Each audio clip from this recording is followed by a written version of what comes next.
నమస్తే, welcome to Liya news. మన ముందు సీనియర్ పొలిటికల్ అనలిస్ట్ కట్టా కార్తిక్ గారు ఉన్నారు. ఆయనతో మాట్లాడదాం. నమస్కారం అండి. నమస్కారం అండి. మొన్న గూగుల్ డేటా సెంటర్ గురించి జగన్మోహన్ రెడ్డి గారు ప్రెస్ మీట్ పెట్టి ఏం మాట్లాడారో మీరు వినే ఉంటారు.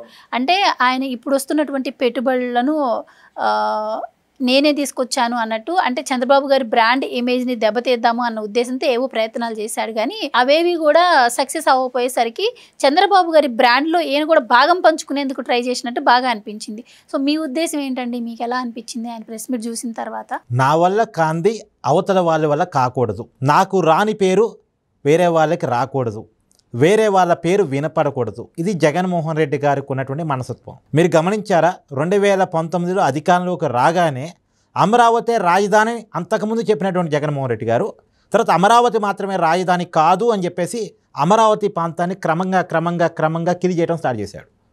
అసలు అమరావతి నిర్మాణాన్ని ఆప్ చేసి పిచ్చాడు. అమరావతిని పిచ్చి మొక్కల ప్రాంతంగా మార్చివేసాడు. తను కూడా వైజాగ్ వెళ్ళిపోతానని ఓపెన్గా ప్రకటించేశాడు. 3 రాజధానులు అన్నాడు, కానీ 3 రాజధానులు లేదు, ఏమీ లేదు. అమరావతిని ఆపటం కోసం మాత్రమే ఆ మాట చెప్పాడు. అది అర్థమైపోయింది. ఎందుకు అమరావతి అంటే అంత కోపం అంటే, అమరావతికి పునాది వేసింది చంద్రబాబు కాబట్టి, అమరావతి అంటే మళ్ళీ చంద్రబాబు నాయుడు పేరే వినపడిద్ది కాబట్టి, చంద్రబాబు నాయుడు మీద నమ్మకంతో రైతులు భూములు ఇచ్చారు కాబట్టి రైతుల మీద కూడా తన కోపాన్ని చూపించుకున్నాడు.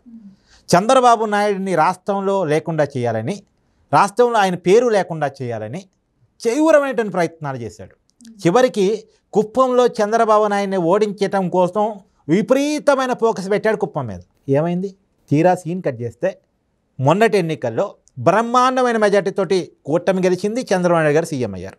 చంద్రబాబు నాయుడు గారి బ్రాండ్ని కిలి చేద్దామనుకున్న జగన్మోహన్ రెడ్డి గారు 11 సీట్లకే పరిమితమై కనీసం ప్రతిపక్ష హోదా కూడా లేకుండా వెళ్ళిపోయారు. మళ్ళీ చంద్రబాబు నాయుడు గారి బ్రాండ్ కనపడిందిగా, మళ్ళీ అమరావతి పునర్నిర్మాణం స్టార్ట్ అయిందిగా. ఇప్పటికీ చంద్రబాబు నాయుడు గారి బ్రాండ్ కనపడకూడదనే మొన్న వైజాగ్కి గూగుల్ డేటా సెంటర్ వస్తూ ఉంటే దాన్ని విపరీతంగా ట్రోల్ చేసే ప్రయత్నం చేశారు, నెగిటివ్ ప్రచారం చేసే ప్రయత్నం చేశారు. అక్కడ ఉద్యోగాలు రాదు, అక్కడ గోడౌన్ మాత్రమే, ఒక సెక్యూరిటీ గార్డు ఉంటాడు, మహా అంటే 200 ఉద్యోగాలు వస్తాయి, దానివల్ల పర్యావరణం పొల్యూట్ అవుద్ది, దానివల్ల కరెంటు కష్టాలు వస్తాయి, దానివల్ల వాటర్ కష్టాలు వస్తాయి, ఇలా ఇస్తూ వచ్చిన ప్రచారం చేశారు.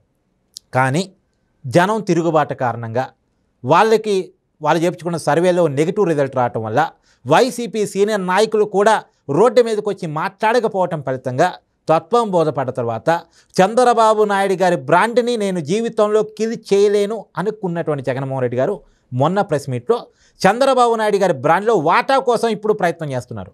ఆ గూగుల్ డేటా సెంటర్ తీసుకొచ్చింది నేనే, అది ఒక ఏ హబ్బు, దానివల్ల ఉద్యోగాలు వస్తే ఒక ఎకోసిస్టమ్ బిల్డ్ అవుతుంది అని అంతకుముందు కూటమి నాయకులు ఏ మాటలైతే చెప్పారో ఆ మాటని కాపీ పేస్ట్ చేశాడు అంతే.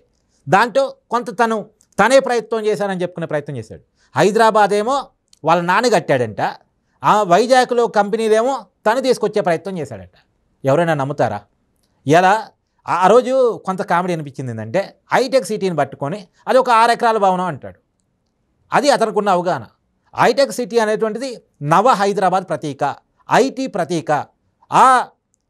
ఏదైతే హైటెక్ సిటీ భవనం కట్టిన తర్వాత ఒక ఎకోసిస్టమ్ బిల్డ్ అయ్యి, ఆ రోజు మైక్రోసాఫ్ట్ కంపెనీని చంద్రబాబు నాయుడు గారు హైదరాబాద్ తీసుకురావటం వల్ల ఒక ఎకోసిస్టమ్ బిల్డ్ అయ్యి తర్వాత ఐటీ హబ్గా హైదరాబాద్ మారిపోయింది. నిజానికి చంద్రబాబు నాయుడు గారు తీసుకొచ్చిన మైక్రోసాఫ్ట్ కంపెనీలు 5-6 వేల మంది మాత్రమే పనిచేస్తారండి. కానీ ఇలా హైదరాబాద్లో 50-60 లక్షల మంది ఐటీ ఎంప్లాయీస్ పనిచేస్తారు. ఎందుకంటే ఒక 5-6 వేల మంది అనుకోలే, దానివల్ల ఒక సిస్టమ్ బిల్డ్ అవుద్ది అనుకున్నారు. ఆ తీసుకొచ్చి హైదరాబాద్లో బిల్డ్ చేయడం, హైటెక్ సిటీని ఒక భవనాన్ని నిర్మించి అక్కడ దాన్ని ఐటీ హబ్గా మార్చడం ఫలితంగా హైదరాబాదే ఒక ఐటీ హబ్గా మారిపోయింది. ఒకప్పుడు హైదరాబాద్ అంటే ఏం చెప్పుకుంటాం?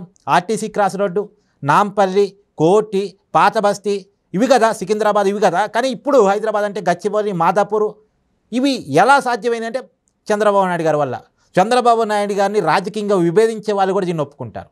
కమ్యూనిస్టులు ఒప్పుకుంటారు, ఈవెందో ఇప్పుడున్నటువంటి రాజకీయ పార్టీలు, తెలంగాణ రాజకీయ పార్టీలు అన్నీ కూడా ఒప్పుకుంటాయి. కేటీఆర్ చాలాసార్లు చెప్పే ప్రయత్నం చేశాడుగా, రేవంత్ రెడ్డి చాలాసార్లు చెప్పే ప్రయత్నం చేశాడుగా. అది జగన్మోహన్ రెడ్డి గారికి అర్థం కాకపోతే మనం ఏం చేయగలం? తర్వాత ఇప్పుడు గూగుల్ డేటా సెంటర్, అసలు గూగుల్ డేటా సెంటర్కి అదానీ డేటా సెంటర్కి తేడా తెలియదు ఆయనకి. వచ్చిన Google data centre Adani data centre అంటాడు ఆయన, ఒక కామెడీ చేసే ప్రయత్నం చేస్తాడు. అదానీ డేటా సెంటర్ ఎప్పటిది? 2018లో చంద్రబాబు నాయుడు గారితో ఒప్పందం చేసుకున్నారు. 2019 జనవరిలో ఎంఓయూ అయింది, ఫిబ్రవరిలో శంకుస్థాపన కూడా అయింది. దాన్ని జగన్మోహన్ రెడ్డి గారు వచ్చిన తర్వాత ఆఫ్ చేశారు. ఆఫ్ చేస్తే మళ్ళా అదానితో ఏర్పడ్డ వ్యక్తిగత సంబంధాల ఫలితంగా మళ్ళీ 2022లో చంద్రబాబు నాయుడు గారు ఓపెన్ చేసినటువంటి గూగుల్ డేటా సెంటర్కి ఆయన ఓపెన్ చేశాడు. మళ్ళీ ఎంత పెట్టుబడి తక్కువ, అది మహా అంటే 300 మెగావాట్ల. ఇప్పుడు దానికి 3 రెట్లతోటి ఇప్పుడు గూగుల్ డేటా సెంటర్ సాధించబడింది. అదాని అనేవాడు ఒక బిజినెస్ పార్ట్నర్ మాత్రమే గూగుల్ డేటా సెంటర్లో. అంటే అదాని ఇన్ఫ్రా వాళ్ళు గూగుల్ డేటా సెంటర్ సంబంధించిన బిల్డింగ్లు కట్టిస్తారు. అంత మాత్రాన గూగుల్ డేటా సెంటర్ని అదాని డేటా సెంటర్ అంటారా?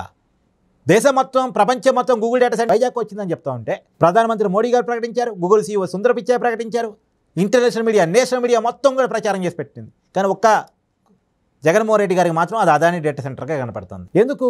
తనకి బ్రాండ్ మీద తపన ఉంది, తనకేం పేరు రావట్లేదు, తనకంటే ఒక మార్కు లేదు, తనకంటూ జగన్మోహన్ రెడ్డి గారు అంటే ఇది సపరేటు అని చెప్పుకోవడానికి ఏమీ లేదు.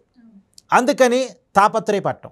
ఒకటి, తను సంపాదించుకోవడానికి ప్రయత్నం చేయలేనప్పుడు, తనకి చేతగానప్పుడు అవతల వాళ్ళని ఆపాలి. అవతల వాళ్ళు ఏం చేయకుండా ఆపితే వాళ్ళు నేను ఒకటి అవుతాం అనేది ఆయన తాపత్రయం. కానీ ఆపటం ఎప్పటికీ సాధ్యం కాదు. అది చంద్రబాబు నాయుడు గారిని. మళ్ళీ చెప్తున్నాను, నిజానికి రాజశేఖర రెడ్డి గారు కొడుకుగా జగన్మోహన్ రెడ్డి గారు రాజశేఖర రెడ్డి గారి నుంచి కొన్ని నేర్చుకోవాలి. రాజశేఖర రెడ్డి గారు చంద్రబాబు నాయుడు గారు తర్వాత ముఖ్యమంత్రి అయ్యారు, 2004లో అయ్యారు. ఎక్కడ కూడా ఐటీని డిస్టర్బ్ చేయాలి, ఎక్కడ కూడా చంద్రబాబు నాయుడు గారు బ్రాండ్ని డిస్టర్బ్ చేయాలి అనుకోలే. చంద్రబాబు నాయుడు గారి మీద రాజకీయ విమర్శ చేశారు, రాజకీయ కుట్రలు చేశారు, ఇవన్నీ చేశారు. కానీ చంద్రబాబు నాయుడు గారి బ్రాండ్ని చెరిపేసే ప్రయత్నం చేయలే. అసాధ్యం కాదన్న విషయం రాజశేఖర రెడ్డి గారు గమనించారు. అందుకని ఆ ప్రయత్నం చేయలే. తనకంటూ సపరేట్గా సంక్షేమం అనే ఒక బ్రాండ్ నిర్మించుకోవడం ప్రయత్నం చేశారు, ఆ విషయం సక్సెస్ అయ్యారు. అంటే చంద్రబాబు నాయుడు గారు మీద ఉన్నటువంటి విమర్శను ఆయన గమనించి ఈ విషయంలో నేను క్రియేట్ చేసుకోవచ్చే మనకు స్పేస్ ఉంది కదా అని ఆ స్పేస్ని రాజశేఖర రెడ్డి గారు ఉపయోగించుకున్నారు. ఇప్పుడు జగన్మోహన్ రెడ్డి గారు ఏంటి, ఆయనకి ఏ స్పేసు ఆలోచించుకోవడం చేత కాదు, ఎక్కడ తను ప్రజల మార్కులు పొందాలో ఆయన చేత కాదు. ఎందుకంటే ప్రజల్లోకి రెగ్యులర్గా పోగలిగిన వ్యక్తి కాదు, ప్రజలతో కనెక్ట్ అయ్యే వ్యక్తి కాదు. ప్యాలెస్లు పిచ్చి, డబ్బులు పిచ్చి, ఇద్దప్పేమీ లేదు. తనంటూ ఒక నిర్మాణం చేయలేదు. ఒక నిర్మాణాన్ని కూల్చమంటే కూల్చగలదు తప్ప ఒకదాన్ని కట్టడం, ఒక కంపెనీని తీసుకురావడం, 10 మందికి ఉద్యోగాలు ఇవ్వడం జగన్మోహన్ రెడ్డి గారు చేయలేడు. మహా అంటే ఉద్యోగాలు ఇవ్వమంటే ఏం చేస్తాడు, వాలంటీర్ పేరు పెట్టి 4-5 వేలకు ఉద్యోగాలు అంటాడు. అది తప్ప ఒక డిఎస్సీ వేయటం, ఒక ఐటీ జాబులు క్రియేట్ చేయటం, ఒక ఎకోసిస్టమ్ని బిల్డ్ చేయటం, ఒక నగరాన్ని నిర్మించడం, ఒక భవనాన్ని నిర్మించడం చేయలేడు. తన కోసం ప్యాలెస్ని నిర్మించుకోగలడు, వేరే విషయం. రుషికొండ ప్యాలెస్ని మనం కనపడుతుంది కదా 450 కోట్లతోటి, అంతకుమించి తనేం చేయలేడు. కాబట్టి తనకి రాని పని తనకు అర్థమైంది కాబట్టి అవతల వాళ్ళని క్రియేట్ చేయటం అతని పని. ఒక విషయం మాత్రం తత్వం బోధపడాల్సిన విషయం ఏంటంటే, అవతల వాళ్ళ మీద పడి ఏడిస్తే వచ్చేదేమీ ఉండదు. ఇప్పుడు చంద్రబాబు నాయుడు గారి మీద పడి ఏడిసే 11 సీట్లే పరిమితం అయ్యాడు.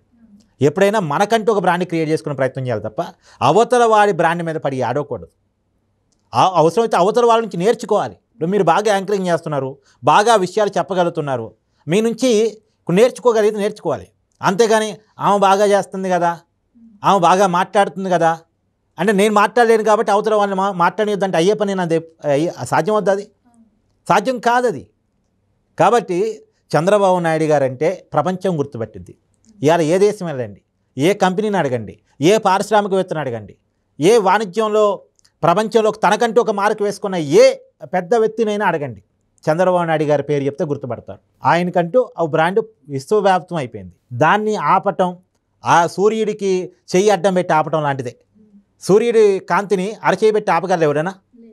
ఇప్పుడు చంద్రబాబు నాయుడు గారి బ్రాండ్ని జగన్మోహన్ రెడ్డి గారు ఆపుతాననుకుంటే అంతకన్నా పొరపాటు, అంతకన్నా అపహాస్యం, అంతకన్నా కామెడీ ఇంకోటి ఉండదు.